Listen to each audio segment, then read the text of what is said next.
ಇತ್ತೀಚಿನ ಒಂದು ದಿನಗಳಲ್ಲಿ ನಾವು ನೋಡ್ತಾ ಹೋದಾಗ ಸ್ತ್ರೀಯರಿಗೆ ಬರುವಂತ ರೋಗ ಸಮಸ್ಯೆಗಳು ತುಂಬಾ ಹೆಚ್ಚಾಗಿ ನಾವು ನೋಡ್ತಾ ಇದ್ದೀವಿ ನಮ್ಮ ಸಮಾಜದಲ್ಲಿ. ಅದರಲ್ಲೂ ನಾವು ಬಾಲ್ಯದಿಂದ ಬಂದ್ರೆ, ಒಂದು ಹೆಣ್ಣು ಮಗುವಿನ ಬಾಲ್ಯದಿಂದ ಬಂತು ಅಂದ್ರೆ, ಇತ್ತೀಚಿನ ಹೆಣ್ಮಕ್ಳು ಮೊದ್ಲೆಲ್ಲ ಒಂದು 12, 13, 15 ವರ್ಷದಲ್ಲಿ ಋತುಮತಿಯಾಗುವಂತ ಒಂದು ಸಂದರ್ಭ ಇತ್ತು ಆವಾಗ. ಆದ್ರೆ ಇತ್ತೀಚಿನ ದಿನಗಳಲ್ಲಿ ನೋಡ್ಕೊಂಡ್ರೆ ಇನ್ನು 4ನೇ ತರಗತಿ 5ನೇ ತರಗತಿ ಓದ್ತಾ ಇರೋಂತ ಮಕ್ಕಳೇನೆ ಋತುಮತಿಯರು ಆಗ್ತಾ ಇರೋಂತ ಒಂದು ಪ್ರಸಂಗನ ನಾವು ನೋಡ್ತಾ ಇದೀವಿ. ಇದಕ್ಕೆ ಕಾರಣ ಏನಿರ್ಬೋದು ಮೇಡಮ್? ಇದು ಏನಾದ್ರೂ ವಾತಾವರಣ ಆಗಿದೆಯಾ, ಅಥವಾ ಈಗ ಆ ಕಿಶೋರಿಯರಿಗೆ ಬಂದಿರುವಂತ ಅದು ಸಮಸ್ಯೆಗಳು ಅಂತಾನೆ ನಾವು ಹೇಳ್ಬೋದಾ, ಅಥವಾ ಹೇಗೆ ಇದು ಈ ರೀತಿ ಚಿಕ್ಕ ವಯಸ್ಸಲ್ಲೇ ಋತುಮತಿ ಆಗ್ಲಿಕ್ಕೆ ಕಾರಣ ಆಗ್ತಾ ಇದೆ? ಹೌದು, ಈಗ ನೀವು ನಿಮ್ಮ ಪ್ರಶ್ನೆಯ ಮೊದಲಿನ ಭಾಗದಲ್ಲಿ ನೀವು ಹೇಳಿದ್ರಿ ಏನು ಅಂತಂದ್ರೆ, ಮುಂಚಿನಗಿಂತ ನಮ್ಮ ಅಮ್ಮನ ಕಾಲದಲ್ಲಿದ್ದದಕ್ಕಿಂತ ಈಗಿನ ಜಮಾನದಲ್ಲಿ ಕಾಯಿಲೆಗಳು ಜಾಸ್ತಿ ಅಂತ ಹೇಳಿದ್ರಿ. ಹೆಣ್ಣು ಮಕ್ಕಳಲ್ಲಿ ಕಾಯಿಲೆ ಜಾಸ್ತಿ. ಇದರಲ್ಲಿ 2 ವಿಷಯ. ಒಂದು ವಿಷಯ, ಮುಂಚೆ ಇದಕ್ಕೆ ರೋಗ ಪತ್ತೆ ಹಚ್ಚುವಂತಹ ವಿಧಾನಗಳೇ ಇರಲಿಲ್ಲ. ಅಂದ್ರೆ ಕಾಯಿಲೆ ಬಂದ್ರೆ, ಎಕ್ಸಾಂಪಲ್ ಒಂದು ಕ್ಯಾನ್ಸರ್ ಬಂತು ಅಥವಾ ಬೇರೆ ಏನಾದರೂ ಪೀರಿಯಡ್ಸ್ ಪ್ರಾಬ್ಲಮ್ ನೀವು ಹೇಳಿದಾಗ ಆಯ್ತು, ಅವಾಗ ಅದನ್ನ ಹೆಣ್ಣು ಮಕ್ಕಳು ಮುಚ್ಚಿಟ್ಕೊಳ್ತಿದ್ರು. ಮನೆಯಲ್ಲಿರುವ ತಮ್ಮ ಅಪ್ಪನಿಗೆ ಅಥವಾ ಗಂಡನಿಗೆ ಅವ್ರು ಹೇಳ್ತಿರ್ಲಿಲ್ಲ. ಸೊ ಹಾಗಾಗಿ ರೋಗ ಪತ್ತೆ ಆಗೋದೇ ಆಗ್ತಿರ್ಲಿಲ್ಲ ಅಥವಾ ನಿಧಾನ ಆಗ್ತಿತ್ತು. ಒಂದನೇ ವಿಷಯ. 2ನೇ ವಿಷಯ ಏನಾಗುತ್ತೆ ಅಂದ್ರೆ, ಈಗಿನ ಕಾಲದಲ್ಲಿ ಕಾಯಿಲೆಗಳು ಕೂಡ ನೀವು ಹೇಳಿದ ಹಾಗೆ ಜಾಸ್ತಿ. ಯಾಕಂದ್ರೆ ಮುಂಚಿನ ಆರೋಗ್ಯ ಪದ್ಧತಿಗಳು ಬದಲಾವಣೆ ಆಗಿದೆ, ಮುಂಚಿನ ಯೋಚನೆ ಮಾಡುವಂತಹ ಪದ್ಧತಿಗಳು ಬದಲಾಗಿವೆ, ಮುಂಚಿನ ವ್ಯಾಯಾಮಗಳು ಇವಾಗ ಇಲ್ಲ. ಆ ಸ್ಟ್ರೆಸ್ ಅಂತ ಏನ್ ಹೇಳ್ತಾರೆ, ಟೆನ್ಷನ್ ಅಂತ ಏನ್ ಹೇಳ್ತಾರೆ, ಜಂಕ್ ಫುಡ್ ಅಂತ ಏನ್ ಹೇಳ್ತಾರೆ, ಸೊ ಇವೆಲ್ಲಗಳು ಸೇರಿ ಆಗುವಂತಹ ಕಾಯಿಲೆಗಳು ಕೂಡ ಸಂಭವ ಕೂಡ ಜಾಸ್ತಿ ಆಗಿದೆ. ಸೊ ಇದು 2 ನಿಮ್ಮ ಪ್ರಶ್ನೆಯ ಮೊದಲನೇ ಭಾಗಕ್ಕೆ ನಾನು ಒಂದು ಸ್ವಲ್ಪ ಸೇರಿಸಬಹುದಾದಂತ ಅಂಶ. ಇನ್ನು 2ನೇ ಭಾಗ ನೀವು ಕೇಳಿದ್ರಿ ಪ್ರಶ್ನೆಯಲ್ಲಿ ಏನಂದ್ರೆ, ಈಗಿನ ಚಿಕ್ಕ ಮಕ್ಕಳು, ನಾವಿನ್ನು ಮಕ್ಕಳು ಅಂತ ಹೇಳುವ ವಯಸ್ಸಿನಲ್ಲೇ ಇರ್ತಾರವರು. ಅಷ್ಟು ಬೇಗ ಮುಂಚೆ ನಾವು ಸ್ಕೂಲಿಗೆ ಹೋಗ್ತಿದ್ದಾಗ ಇನ್ನೂ ಚೆನ್ನಾಗಿ ನೆನಪಿದೆ, 8ನೇ ಕ್ಲಾಸ್ ಮೇಲೆ, ಅದಕ್ಕೆ ಮುಂಚೆ ಹೈಸ್ಕೂಲು ಅಂಡ್ ಬಿಯಾಂಡ್, ಅದಕ್ಕೆ ಮುಂಚೆ ನಮ್ಗೆ ಇದು ತಲೆಗೆ ಬರ್ತಿರ್ಲಿಲ್ಲ ಈ ತರ ಆಗುತ್ತೆ ಅಂತ. ಈಗ ಹಾಗಲ್ಲ, ಹೌದು 10ನೇ ಕ್ಲಾಸ್ ಎಲ್ಲ ಆಗ್ತಿದ್ರು, ಆಮೇಲೆ 8ನೇ ಕ್ಲಾಸಿಗೆ ಆಗಕ್ಕೆ ಶುರುವಾದ್ರು ನಮ್ಮ ವಯಸ್ಸಿನಲ್ಲಿ. ಈಗ ನೀವು ಹೇಳಿದ ಹಾಗೆ 5ನೇ ಕ್ಲಾಸು 6ನೇ ಕ್ಲಾಸು ಆ ತಾಯಿಯಂದ್ರು ಮಕ್ಕಳನ್ನ ಕರ್ಕೊಂಡ್ ಬರ್ತಾರೆ ನಮ್ಮ ಹತ್ರ ಹಾಸ್ಪಿಟ್ಲಿಗೆ. ಅವರಿಗೆ ಆಶ್ಚರ್ಯ ಆಗಿರುತ್ತೆ, ಯಾಕಂದ್ರೆ ಕಾಯಿಲೆನ ಅಥವಾ ಋತುಮತಿನೇ ಆಗಿದ್ದಾಳ ಮಗಳು ಅನ್ನೋ ಒಂದು ಭಯ ಕೂಡ ಪೋಷಕರಲ್ಲಿ ಇರುತ್ತೆ. ಯಾಕೆಂದ್ರೆ ಅದು ಆ ಏಜ್ ಅಲ್ಲ, ಆ ಏಜ್ ಅಲ್ದೇನೆ ಇದ್ರೂ ಆ ಮಗು ಆ ಒಂದು ಹಂತಕ್ಕೆ ಹೋಗಿದೆ ಅಂದ್ರೆ ಪೋಷಕರಲ್ಲಿ ಗಾಬರಿ ಆಗೇ ಆಗತ್ತೆ. ಹೌದು, ಅಂದ್ರೆ ಅವರು ಒಂದೊಂದ್ಸತಿ ಬಿದ್ದೇನಾದ್ರು ಏಟು ಮಾಡ್ಕೊಂಡಿದ್ದಾಳ ಆ ಜಾಗಕ್ಕೆ, ಅದಕ್ಕೇನಾದ್ರು ಬ್ಲೀಡಿಂಗ್ ಆಗುತ್ತೋ ಅನ್ನುವಂತಹ ಅವರ ಆಲೋಚನೆ ಕೂಡ ಬರುತ್ತೆ. ಎನಿವೆ, ಬಟ್ ಆದ್ರೆ ಆ ಏಜ್ ಅಲ್ಲಿ ಪೀರಿಯಡ್ಸ್ ಆಗೋದು ಇವಾಗ ಅಸಂಭವ ಏನಲ್ಲ. ಬಹಳಷ್ಟು ಜನ ನೋಡ್ತೀವಿ. ಇದಕ್ಕೆ ಕಾರಣ ಒಂದು, ಮುಂಚಿನ ಮಕ್ಕಳಿಗಿಂತ ಈಗಿನ ಮಕ್ಕಳಲ್ಲಿ ಪೌಷ್ಟಿಕತೆ ಜಾಸ್ತಿ. ಅಂದ್ರೆ ಮುಂಚೆ ಮಾಲ್ ನ್ಯೂಟ್ರಿಷನ್ ಅಂತ ಏನ್ ಹೇಳ್ತಿದ್ವಿ, ಅಂದ್ರೆ ಅಪೌಷ್ಟಿಕತೆ ಆಹಾರಗಳು ತಿನ್ನಕ್ಕೆ ಕಡಿಮೆ ಸಿಗ್ತಿದ್ವು. ಗಂಜಿ ಹಾಕಿ ಸ್ಕೂಲಿಗೆ ಕಳಿಸ್ಬಿಟ್ರೆ ಸಂಜೆ ಮತ್ತೆ ಅದೇ ಗಂಜಿ. ಈಗ ಹಾಗಲ್ಲ, ಅವ್ರು ಬಾಕ್ಸ್ ಅಲ್ಲಿ ತರುವಂತ ತರಾವರಿ ಆಹಾರಗಳು, ಅವೈಲಬಿಲಿಟಿ ಆಫ್ ಜಂಕ್ ಫುಡ್, ಅಂದ್ರೆ ಜಂಕ್ ಫುಡ್ ಸಿಗುವಂತ ಆ ಸೌಲಭ್ಯಗಳು ಜಾಸ್ತಿ. ಯಾವುದೇ ಸ್ಕೂಲಿನ ಪಕ್ಕದ ಅಂಗಡಿಯಲ್ಲೇ ಕೋಕೋ ಕೋಲಾ, ಟೊರಿನೋ ಇಂಥವೆಲ್ಲ ಮಾಡ್ತಾ ಇರ್ತಾರ, ಚೀಸ್ ಬಾಲ್ಸ್ ಅಂತ ಏನೇನೋ 108 ಹೊರ್ತಾರೆ. ಇಂಥ ಜಂಕ್ ಫುಡ್ಸ್ ಎಲ್ಲ that is easily available to them. ಅದರಲ್ಲಿ ಆ ಜಂಕ್ ಫುಡ್ ಅಲ್ಲಿ ಪ್ರಿಸರ್ವೇಟಿವ್ಸ್ ಇರುತ್ತೆ, ದಟ್ ಈಸ್ ರಾಸಾಯನಿಕಗಳು ನಮ್ಮ ದೇಹಕ್ಕೆ ಒಳ್ಳೇದಲ್ಲ. ಸೊ ಒಂದು ಆಹಾರ, ಅವರ ಆಹಾರ ಪೌಷ್ಟಿಕತೆಯಿಂದ ಕೂಡಿರೋದು ಒಂದಂಶ. ಅಂದ್ರೆ ಒಳ್ಳೆಯ ಆಹಾರ ಸಿಗ್ತಾ ಇರುತ್ತೆ ಅವ್ರಿಗೆ ಮನೆಯಲ್ಲಿ, ತರಕಾರಿ ಹಣ್ಣು ಇವೆಲ್ಲ ಜನರಿಗೆ ಅವೇರ್ನೆಸ್ ಇದೆ ನೋಡಿ. ಆ ಮಗುವಿನ ಅಪ್ಪ ಅಮ್ಮಂದ್ರಿಗೆ ಅವೇರ್ನೆಸ್ ಇದೆ. ಮುಂಚೆ ಬೋರ್ಡ್ ಹೈ ಸ್ಕೂಲ್ಗೆ ಹೋಗ್ತಿದ್ವಿ, ಗವರ್ಮೆಂಟ್ ಸ್ಕೂಲ್ಗೆ ಹೋಗ್ತಿದ್ವಿ, ಕನ್ನಡ ಮೀಡಿಯಂ ಸ್ಕೂಲ್ಗೆ ಹೋಗ್ತಿದ್ವಿ, ಎಷ್ಟೇ ಶ್ರೀಮಂತರಾದ್ರೂ ಅಂತ ಸ್ಕೂಲಿಗೆ ನಾವು ಹೋಗ್ತಿದ್ವಿ. ಈಗಿನ ಮಕ್ಕಳಿಗೆ ಎಷ್ಟೇ ಕೂಲಿ ಮಾಡುವಂತವರಾದ್ರೂ ನನ್ನ ಮಗಳು ಪ್ರೈವೇಟ್ ಸ್ಕೂಲಿಗೆ ಹೋಗ್ಬೇಕು, ನನ್ನ ಮಗಳು ಇಂಗ್ಲಿಷ್ ಮೀಡಿಯಂಗೆ ಓದ್ಬೇಕು ಅನ್ನುವಂತಹ ಮನೋಭಾವ ಇರುವವರು, ಅಂತಹ ಅರಿವಿರುವವರು ಆ ಮಗುವಿನ ಆಹಾರದ ಕಡೆಗೂ ಗಮನ ಕೊಡ್ತಾರೆ ನೋಡಿ. ಸೊ ಅವರ ಪೌಷ್ಟಿಕಾಂಶತೆ ಕೂಡ ಜಾಸ್ತಿ ಆಗುತ್ತೆ. ಇದು 1ನೇ ಅಂಶ. 2ನೇದು ನಾನು ಹೇಳಿದ್ದು, ಆ ಆಹಾರದಲ್ಲಿ ಕಲುಷಿತ ಆಹಾರನೂ ಬೆರೆಯುತ್ತೆ. ಅಂದ್ರೆ ಈ ಜಂಕ್ ಫುಡ್ ಅಂತ ಏನ್ ಹೇಳಿದೆ ಅದು ಬೆರೆಯುತ್ತೆ. ಇದು 2ನೇ ಕಾರಣ. 3ನೇದ್ದು, ಮುಂಚೆ ಎಲ್ಲ ಶಾಲೆಗೆ ಹೋಗೋದಾಗ್ಲಿ ಎಲ್ಲಿಗೆ ಹೋಗೋದಾಗ್ಲಿ ಒಂದ್ ಚೀಲ ನೇತು ಹಾಕೊಂಡು ನಡ್ಕೊಂಡು ಹೋಗ್ತಿದ್ವಿ, ಒಂದ್ ಚಪ್ಪಲಿ ಹಾಕೊಂಡು. ಈಗ ಹಾಗಲ್ಲ, ಯಾರೇ ಆಗ್ಲಿ ಕ್ಲಾಸ್ 4ನವರು ಕೂಲಿ ಜನ ಆದ್ರೂ ಟೂ ವೀಲರ್ ಆದ್ರೂ ಕಾರ್ ಆದ್ರೂ ಯಾವ್ದ್ರಲ್ಲಾದ್ರೂ ಒಂದು ಮಕ್ಕಳನ್ನ ಸ್ಕೂಲಿಗೆ ತಂದು ಬಿಟ್ಟು ಹೋಗ್ತಾರೆ. ಅವರು ಇವರು ಅಂತ ನಾನು ಭೇದ ಮಾಡ್ತಾ ಇಲ್ಲ. ನಾನು ಹೇಳ್ತಿರೋದು ಅಲ್ಟಿಮೇಟ್ಲಿ ಆ ಮಗುವಿಗೆ ಎಕ್ಸರ್ಸೈಸ್ ಇಲ್ಲ, ನಡೆಯುವಂತಹ ವ್ಯಾಯಾಮ ಇಲ್ಲ. ಈಗಿನ ಮಕ್ಕಳಲ್ಲಿ ನೋಡಿ ನೀವು, ಹೆಂಗಸರಾಗ್ಲಿ ಗಂಡಸರಾಗ್ಲಿ ಮಕ್ಕಳಾಗ್ಲಿ ನಮ್ಮ ದೇಶದಲ್ಲಿ ಬೊಜ್ಜುತನ ಜಾಸ್ತಿ ಆಗ್ತಾ ಇದೆ. ಯಾಕೆ? ನಮಗೆ ಅರಿವಿಲ್ಲದೆ ನಮಗೆ ವ್ಯಾಯಾಮ ಕಡಿಮೆ ಆಗ್ತಾ ಇದೆ. ಮನೆಯಲ್ಲಿ ಹೆಂಗಸರ ವ್ಯಾಯಾಮ ಹೇಗೆ ಕಡಿಮೆ ಆಗುತ್ತೋ ಶಾಲೆಗೆ ಹೋಗುವ ಮಕ್ಕಳಿಗೆ ವ್ಯಾಯಾಮ ಕಡಿಮೆ. ಭಾರ ಹೊರೋದು ಒಂದು ವ್ಯಾಯಾಮ, ನಮ್ಮ ಬೆನ್ನಿಗೆ ನಾವು ಬ್ಯಾಗ್ ಹಾಕೊಂಡು ನಡೆಯೋದು ಒಂದು ವ್ಯಾಯಾಮ, ಆ ವ್ಯಾಯಾಮ ಇಲ್ಲ. ನಾವು ಶಾಲೆಗೆ ಹೋಗುವಂತ ವ್ಯಾಯಾಮ ಇಲ್ಲ. ಶಾಲೆಯಲ್ಲಿ ಪಾಠ ಆದ್ಮೇಲೆ ನಮ್ಗೆ ಒಂದು ತರಗತಿ ಇರ್ತಿತ್ತು ಕೊನೆಯಲ್ಲಿ, ಯಾವುದು ಆಟ, PT ಪೀರಿಯಡ್ ಅಂತ ಹೇಳ್ತಿದ್ವಿ, ನಿಮಗೆ ನೆನಪಿದ್ರೆ. ಆ PT ಪೀರಿಯಡ್ ಈಗಿನ ಮಕ್ಕಳಿಗಿಲ್ಲ. ಈ ಕೊರೋನಾ ಬಂದ್ಮೇಲಂತೂ ಮನೆಯಿಂದನೇ ಪಾಠ ಆಗಿ ಆ ಇಳಿದು ಮೆಟ್ಲು ಹತ್ತೆ ಇಳಿದು ಕ್ಲಾಸಿಗೆ ಹೋಗುವಂತದ್ದು ಅದು ಕೂಡ ತಪ್ಪೋಯ್ತು. ಲಿಫ್ಟ್ ಬಂದ್ಬಿಟ್ಟಿದೆ, ಕಾರಿಂದ ಇಳಿದು ಕ್ಲಾಸಿಗಾದ್ರೂ ಹೋಗ್ತಿದ್ವು ಮಕ್ಕಳು, ಇವಾಗ ಅದು ಕಡಿಮೆ ಆಗಿದೆ. ಸೊ ಎಷ್ಟೊಂದು ಬದಲಾವಣೆ ಆಯ್ತು ನೋಡಿ. ಸೊ ಅದು ಮುಂಚಿಂದ, ಅದು ಹುಟ್ಟದಾಗಿಂದನೇ ಅವ್ರು ಅದನ್ನ ಮಾಡ್ಕೊಂಡು ಬಂದಿರೋದ್ರಿಂದ ಆ ಮಕ್ಕಳಲ್ಲಿ ಅದು ನಮ್ಮ ನಾರ್ಮಲ್ ಆಗಿರುವಂತಹ ರೀತಿ, ನಾವ್ ಇರ್ಬೇಕಾಗಿರೋದೇ ಈ ತರ. ನಾವು ನಮ್ಮ ಏಜಿನವ್ರು ಹೇಗೋ ಇದ್ರು, ಇದೇನೋ ಒಂಥರ ವಿಚಿತ್ರವಾಗಿ ಇವ್ರು ಬದುಕ್ತಿದ್ರಲ್ಲ ಅನ್ನೋವಷ್ಟು ಅಪರಿಚಿತರಾಗಿದೆ ಆ ಲೈಫ್ ಸ್ಟೈಲ್. ನಾವಿದ್ದಿದ್ ಲೈಫ್ ಸ್ಟೈಲ್ ಅವರಿಗೆ ಅಷ್ಟು ಅಪರಿಚಿತವಾಗಿದೆ. ಅದು ಅಲ್ಲದೆ ಶಾಲೆಯಿಂದ ಬಂದ ಮೇಲೆ ಮಕ್ಕಳು ಎಲ್ಲ ಆಟಕ್ಕೆ ಹೋಗ್ತಾರೆ, ಆ ಮೊಬೈಲ್ ಹಿಡ್ಕೊಂತಾರೆ, ಟಿವಿ ನೋಡ್ತಾರೆ, ಅದೇನೋ ಗೇಮ್ಸ್ ಆಡ್ತಾರೆ, ಟ್ಯೂಷನ್. ಅವ್ರು ಮಾಡೋ ತಪ್ಪು ಅಂತ ನಾನು ಹೇಳಿಲ್ಲ. ಅಲ್ಟಿಮೇಟ್ಲಿ ಆ ವ್ಯಾಯಾಮ ಅನ್ನೋದು ಕಡಿಮೆ ಆಯ್ತು. ಸಿಗುವಂತ ಆಹಾರ ಚೆನ್ನಾಗಿ ಸಿಗುತ್ತೆ. ಯಾಕೆಂದ್ರೆ ಯಾವುದೇ ಅಮ್ಮ ಮಗು ಹಸಿವಿನಲ್ಲಿರಕ್ಕೆ ಬಿಡಲ್ಲ. ಮುಂಚಿನ ಕಾಲದಲ್ಲಿ ಗೊತ್ತೇ ಆಗ್ತಿಲ್ಲ, 3 ಮಕ್ಕಳು 4 ಮಕ್ಕಳು, ಅವ್ರ ಕೆಲ್ಸಕ್ಕೆ ಅವ್ರು ಹೋಗೋರು, ಮನೇಲಿ ಏನೋ ಇಟ್ಟು ಹೋಗೋರು, ಮಕ್ಕಳು ತಿಂದ್ರೆ ತಿಂದ್ವು, ಬಿಟ್ಟು. ಈಗ ಹಾಗಲ್ಲ. ಒಂದು ಪೇರೆಂಟ್, ಎಸ್ಪೆಷಲಿ ಅವಿಭಕ್ತ ಕುಟುಂಬ ಅನ್ನೋದಿಲ್ಲ ಇವಾಗ. ಸೊ ಆ ತರ ಆದಾಗ ಮಗುವಿನ ಕಡೆ ತುಂಬಾ ಗಮನ ಕೊಡ್ತಾರೆ. ಸೊ ಇದೆಲ್ಲ ಆದಾಗ, ಅದು ಕೂಡ 1-2 ಮಗು ಇದ್ದಾಗ ಅತ್ಯಂತ ಗಮನ ಇರುತ್ತೆ ಆ ಮಗುವಿಗೆ. ಹೌದು, ಇದು ಅಂತ ಒಳ್ಳೆಯ ಬೆಳವಣಿಗೆಯೇ ನಾನು ಹೇಳೋದು, ಇದು ಸಕಾರಾತ್ಮಕ ಬೆಳವಣಿಗೆ. ಆದರೆ ಇವೆಲ್ಲ ಆದಾಗ ಕೊನೆಗೇನಾಗತ್ತೆ, ಒಳ್ಳೆ ಆಹಾರ ಸಿಗತ್ತೆ, ವ್ಯಾಯಾಮ ಕಡಿಮೆ ಆಗತ್ತೆ. ಅಲ್ಟಿಮೇಟ್ಲಿ ಏನಾಯ್ತು, ದೇಹದಲ್ಲಿ ಬೊಜ್ಜುತನ ಸೇರುತ್ತೆ. ಇದು ಇನ್ನೊಂದು ಕಾರಣ ಈ ಮಕ್ಕಳಲ್ಲಿ ಈ ತರ ಆಗೋದಿಕ್ಕೆ. 3ನೇ ಕಾರಣ, ನೀವು ಹೇಳಿದ ಹಾಗೆ ನಮ್ಮ ವಾತಾವರಣ ಕೂಡ ಇವಾಗ ಬಹಳ ಕಲುಷಿತವಾಗಿದೆ. ನೀವು ನಾಯ್ಸ್ ಪೊಲ್ಯೂಷನ್ ಅಂತ ಹೇಳ್ಬೋದು, ನೀವು ಬೇರೆ ವಾಟರ್ ಪೊಲ್ಯೂಷನ್ ಹೇಳ್ಬೋದು, ವಾಟ್ ಎವರ್.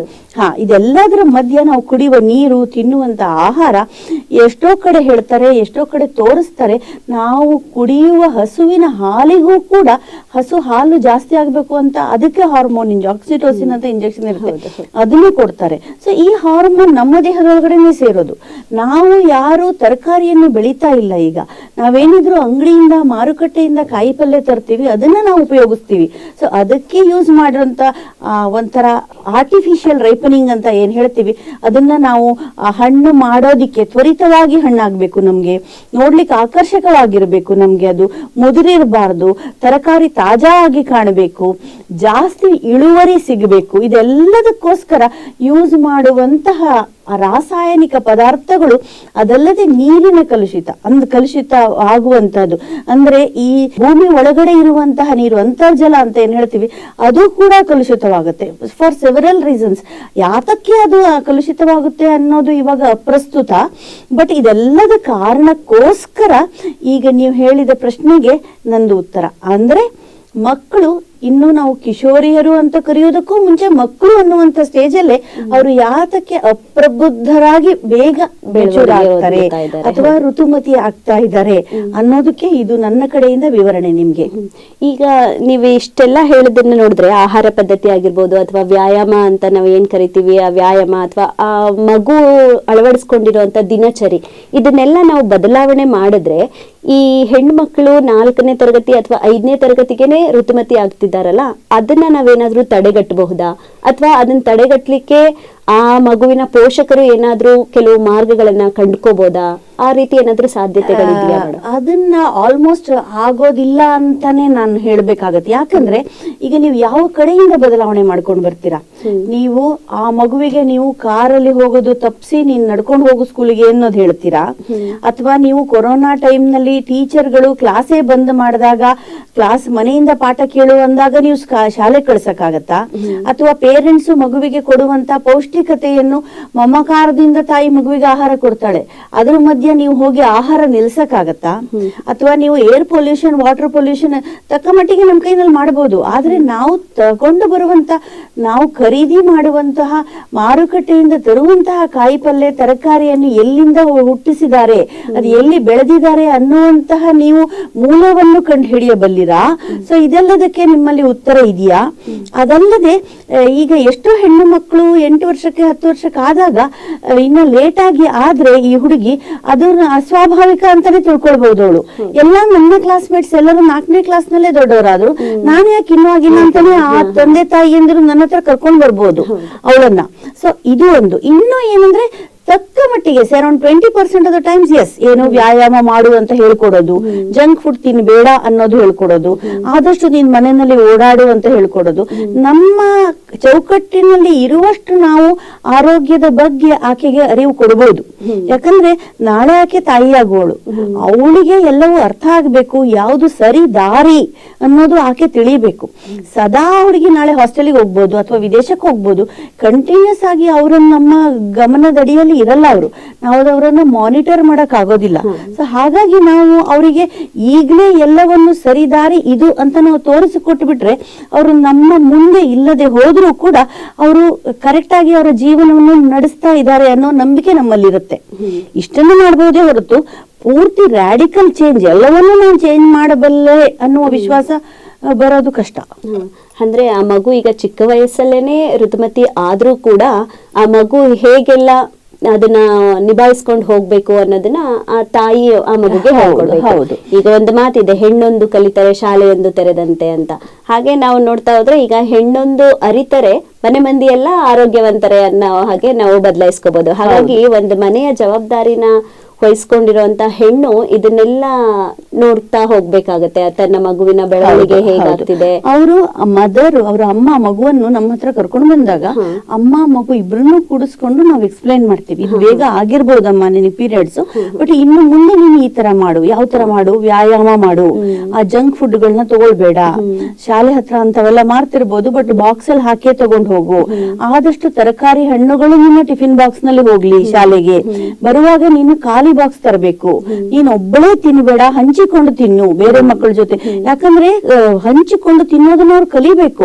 ನಾಳೆ ಹಾಸ್ಟೆಲ್ಗೆ ಹೋಗ್ಬೋದು, ಮನೆಯಲ್ಲಿ ಒಂದೊಂದೇ ಮಕ್ಕಳು ಇಟ್ಕೊಂಡಿರ್ತಾರೆ. ಸೊ ಒಂದೊಂದೇ ಮಗು ಇದ್ದಾಗ ಅವರಿಗೆ ಕೂಡಿ ಬಾಳೋಣ ಅಂತ ರಾಜ್ಕುಮಾರ್ ಹಾಡಲ್ಲಿ ಏನ್ ಹೇಳ್ತಾರೆ, ಆತರ ಅವ್ರಿಗೆ ಯಾರಿಗೂ ಅಷ್ಟೊಂದು ಅರಿವಿರೋದೇ ಇಲ್ಲ. ಬೇರೆಯವ್ರಿಗೆ ಹಂಚ್ಕೊಳ್ಬೇಕು ಅಂದ್ರೆ ಒಂಥರ ಹಿಂಸೆ ಆಗತ್ತೆ ಅವರಿಗೆ. ಸೊ ಇದನ್ನೇ ಹೇಳ್ಕೊಡ್ಬೇಕು. ಆರೋಗ್ಯ ಮನೆಯಲ್ಲಿ ಇಂಥವನ್ನೆಲ್ಲ ಅಮ್ಮ ಮಗುವಿಗೆ ಹೇಳಿ ಶಾಲೆಗೆ ಕಳಿಸ್ಬೇಕು. ಇದು ಇಂಪಾರ್ಟೆಂಟ್. ಹೌದು. ಹಾಗೆ ಈ ಮಕ್ಕಳು ಬೇಗ ಆದ್ರೂ ಋತುಮತಿ ಆಗ್ಲಿ ಅಥವಾ ಸ್ವಲ್ಪ ಒಂದು ನಿರ್ದಿಷ್ಟ ಕಾಲಕ್ಕಾದ್ರೂ ಋತುಮತಿ ಆದ್ರೂ ಅವರ ಆಹಾರ ಪಥ್ಯದಲ್ಲಿ ಕೆಲವೊಂದು ನಿಯಮಗಳಿರುತ್ತೆ, ನೀತಿ ನಿಯಮಗಳಿರುತ್ತೆ. ಅದು ಹಿಂದಿನ ಕಾಲದಿಂದಲೂ ನಡ್ಕೊಂಡು ಬಂದಿರುವಂತ ಒಂದು ಸಂಪ್ರದಾಯ. ಒಂದು ಮಗು ಋತುಮತಿ ಆದ್ಲು ಅಂದ್ರೆ ಆ ಮಗು ಚಿಕ್ಕ ವಯಸ್ಸೇ ಆಗಿದ್ರು ಆ ಮಗುಗೆ ಚಾಕ್ಲೇಟ್ ತಿನ್ನೋ ಒಂದು ಕ್ರೇಜ್ ಇರುತ್ತೆ, ಜಂಕ್ ಫುಡ್ ತಿನ್ನೋ ಕ್ರೇಜ್ ಇರುತ್ತೆ. ಅದನ್ನೆಲ್ಲ ತಡೆ ಹಿಡಿತಾರೆ. ಅದು ತಡೆ ಹಿಡಿದು ಇಂಥದೇ ಆಹಾರ ತಿನ್ಬೇಕು, ನೀನು ಇಷ್ಟೇ ನೀರು ಕುಡಿಬೇಕು, ಹೀಗೆ ಇರ್ಬೇಕು ಅನ್ನೋ ಒಂದು ನಿಯಮಗಳನ್ನ ರೂಪಿಸ್ತಾರೆ. ಅದೆಲ್ಲ ಎಷ್ಟು ಮಟ್ಟಿಗೆ ಸರಿ ಇದೆ? ಅದರಿಂದ ಏನಾದ್ರೂ ಅನುಕೂಲಗಳ ಆಗ್ತಿದೆಯಾ? ಅಥವಾ ಆ ರೀತಿ ಒಂದು ಆಹಾರ ಪದ್ಧತಿನ ಅನುಸರಿಸೋದ್ರಿಂದ ಆ ಮಗುವಿನ ಬೆಳವಣಿಗೆಗೆ ಏನಾದ್ರೂ ಸಮಸ್ಯೆ ಆಗುತ್ತಾ ಅನ್ನೋದನ್ನ ತಿಳಿಸ್ಕೊಡಿ. ಇದರಲ್ಲಿ ಕೆಲವು ವಿಷಯ. ಒಂದು ನೋಡಿ, ಈ ಆಹಾರ ಪದ್ಧತಿಯ ಚೌಕಟ್ಟಲ್ಲೇ ನಾವು ಸದಾ ಇರಬೇಕು ಅನ್ನೋದು ಯಾವ ವಯೋವರ್ಗದವರಿಗೂ ಸರಿಯಲ್ಲ. ಈಗ ವಯಸ್ಸಾದವರಿಗೂ ಕೂಡ ನಾಲಿಗೆ ಚಪಲ ಅನ್ನೋದವರಿಗೆ ಇದ್ದೇ ಇರುತ್ತೆ. ಯಾವತ್ತೋ ಒಂದ್ ದಿವಸ ಅವರು, ಈಗ ಶುಗರ್ ಇರೋರು ಯಾವತ್ತೋ ಒಂದ್ ದಿವಸ ಅವ್ರು ಸ್ವೀಟ್ ತಿಂದ್ರೆ ತಪ್ಪಲ್ಲ. Sugar control, as for as sugar is under control, that is perfectly fine. So ಹಾಗೆ ಚಿಕ್ಕ ಮಕ್ಕಳು ಕೂಡ ಏನೋ ಒಂದು ಅರ್ಧ ಲೋಟ ಕೋಕೋ ಕೋಲಾ ಕುಡಿದ್ರು ಅಥವಾ ಏನೋ ಒಂದ್ ದಿವಸ ಹೇಳಕ್ ನನಗ್ ಬರಲ್ಲ, ಚೀಸ್ ಬಾಲ್ಸ್ ಅಂತವೆಲ್ಲ ಇಂಥವೆಲ್ಲ ಏನೋ ತಗೊಳ್ತಾರೆ. ಕರೆಕ್ಟ್. ಸೊ ಇಂಥವೆಲ್ಲ ಯಾವತ್ತೂ ಒಂದ್ ದಿವಸ ತಗೊಳ್ಳೋ ತಪ್ಪಲ್ಲ. ಯಾಕಂದ್ರೆ ಅವ್ರಿಗೆ ನೋಡಿ ಇಂಟರ್ನೆಟ್ ಆಕ್ಸೆಸ್ ಇದೆ, ಇಂಟರ್ನೆಟ್ ಅಲ್ಲಿ ನೋಡ್ಕೊಳ್ತಾರೆ. ಮೂವಿಗಳಲ್ಲಿ ಅಡ್ವರ್ಟೈಸ್ಮೆಂಟ್ ತೋರಿಸ್ತಾರೆ. ಇನ್ನ ಅಲ್ಲಿ ಇಲ್ಲಿ ಹೋದಾಗ ಎಷ್ಟೊಂದ್ ಕಡೆ ಬ್ಯಾನರ್ ಗಳು ನೋಡ್ತಾರೆ, ಇಲ್ಲ ಸ್ಕೂಲಲ್ಲಿ ಬೇರೆ ಮಕ್ಕಳು ಬಾಕ್ಸ್ ಅಲ್ಲಿ ತಂದಿರ್ತಾರೆ, ಅಡ್ವರ್ಟೈಸ್ಮೆಂಟ್ ಟಿವಿಲಿ ನೋಡ್ತಾರೆ, ಈ ತರ. ಸೊ ಅದರಿಂದ ಅವ್ರನ್ನ ಪೂರ್ತಿ ತಡೆಗಟ್ಟೋದು ತಪ್ಪಾಗತ್ತೆ. ಯಾಕೆ ತಪ್ಪಾಗತ್ತೆ ಅಂದ್ರೆ, ನಮ್ಮ ಮನೆಯಲ್ಲಿ ನಾವು ಕಂಟ್ರೋಲ್ ಮಾಡ್ಬೋದು, ಹೊರಗಡೆ ಹೋದಾಗ ಯಾವುದನ್ನು ತುಂಬಾ ಕಂಟ್ರೋಲ್ ಮಾಡ್ತೀವೋ ಅದ್ರ ಕಡೆ ಚಪಲ ಜಾಸ್ತಿ ಅಂತೆ. ಸೊ ನಾವು ಪೂರ್ತಿ ಅದನ್ನ ಕಂಟ್ರೋಲ್ ಮಾಡೋದು ಒಳ್ಳೇದಲ್ಲ. ಅವರಿಗೆ ಅದು ಬರೋ ಹಾಗೆ ನಾವು ಮನಸ್ಸಿಗೆ ಮಾಡ್ಬೇಕು. ಯಾವತ್ತೋ ಒಂದ್ ದಿವಸ ತಗೊಳ್ಳಿ, ಖಂಡಿತ ತಪ್ಪಲ್ಲ, ಬಟ್ ಅದೇ ಆಹಾರ ಆಗ್ಬಾರ್ದು ನಮ್ದು. 80-90% ನೈಸರ್ಗಿಕವಾದ ಆಹಾರ ತಗೊಳ್ಳಿ ಅವರು. ಈ ಹಣ್ಣು ಬಾಳೆಹಣ್ಣು ಬೇಡವಾ, ಪರವಾಗಿಲ್ಲ, ಹಣ್ಣೇ ಬಿಡಬಾರ್ದು, ಬಾಳೆಹಣ್ಣು ಬೇಡ, ದಟ್ಸ್ ಆಲ್, ನೀನ್ ಬೇರೆ ಹಣ್ಣು ತಿನ್ನು. ಆ ಸಮಯಕ್ಕೆ ಸರಿಯಾಗಿ ಯಾವ ಹಣ್ಣು ಬಂದಿದೆಯೋ ಆ ಕಾಲಕ್ಕೆ ಸರಿಯಾಗಿ, ಈಗ ಮಾವಿನ ಹಣ್ಣು ಹಲಸಿನ ಹಣ್ಣು ಕಾಲ ಇದ್ರೆ ಅದು ತಗೋ, ದ್ರಾಕ್ಷಿ ಕಾಲ ಇದ್ರೆ ದ್ರಾಕ್ಷಿ ತಗೋ, ಕಲ್ಲಂಗಡಿ ಹಣ್ಣು ತಗೋ, ಎನಿಥಿಂಗ್ ಇಸ್ ಫೈನ್. ಸೊ ನೀನು ನಿನಗೆ ಬೇಕಾದ ಹಣ್ಣನ್ನು ತಗೋ, ಬಟ್ ಇದೇ ಹಣ್ಣು ಅದೇ ಹಣ್ಣು ನಿನಗೆ ಆಗದಿದ್ರೆ ಪರವಾಗಿಲ್ಲ. ಸೊ ಹಣ್ಣು, ತರಕಾರಿ, ಬೇಳೆ, ಕಾಳು, ನೀರು, ಎಲ್ಲಕ್ಕಿಂತ ಅಂಡರ್ಲೈನ್ ಮೈ ಸ್ಟೇಟ್ಮೆಂಟ್, ನೀರು ಜಾಸ್ತಿ ಎಲ್ಲರೂ ತಗೊಳ್ಬೇಕು. ಯಾಕಂದ್ರೆ ನೀರಿನಿಂದ ತುಂಬಾ ಅಡ್ವಾಂಟೇಜ್ ಇದೆ. ಸೊ ಅದು ಏನು ಅನ್ನೋದನ್ನ ಆಮೇಲೆ ಹೇಳೋಣ. ಬಟ್ ಇದೆಲ್ಲವನ್ನು ಆ ಹುಡುಗಿ ತಗೊಳ್ಬೇಕಾಗತ್ತೆ.